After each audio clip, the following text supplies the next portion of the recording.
చాలా మంది నా దగ్గరకు వచ్చి చెప్తారు, కన్నయ్య నీ మాటలున్నాయా అసలు అవి నన్ను ఏం చెప్పమంటావు? నీ మాటలు అసాధ్యాన్ని సుసాధ్యం చేసి చూపిస్తాయి అని చెప్తూ ఉంటారు.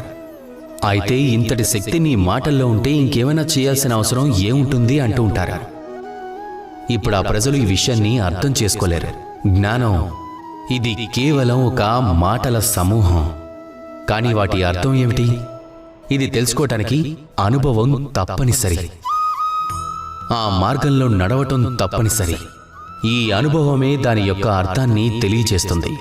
అలాగే నువ్వు కర్మని చేసుకుంటూ వెళ్ళు, ఫలితం గురించి చింతించకు. ఇవి కేవలం మాటలు. వాటి సారాంశం ఏమిటి, వాటి అర్థం ఏమిటి, దాన్ని అర్థం చేసుకోవటానికి ఆ మార్గంలో మీరు ముందుకు నడుస్తూ వెళ్ళాలి, వాటిని ఆచరించాలి. నాకు ఈ కర్మ వల్ల ఫలితం దొరుకుతుందా లేదా అని ఆలోచించకుండా నిరంతరం కర్మను చేస్తూ వెళ్ళాలి. అప్పుడే వాటి అర్థం ఏమిటో మీకు అర్థమవుతుంది.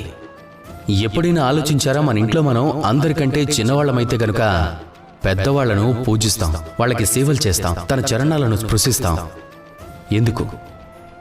ఎందుకంటే వాళ్ళ దగ్గర మనకన్నా జీవితానుభవం ఎక్కువగా ఉంటుంది. జీవితంలో కేవలం జ్ఞానం వినడం మాత్రమే అవసరం కాదు, దాన్ని అర్థం చేసుకోవడం కూడా అవసరమే. దానిని ఆచరించి ఎప్పుడైతే అనుభవిస్తామో అప్పుడే దానిని అర్థం చేసుకోగలం.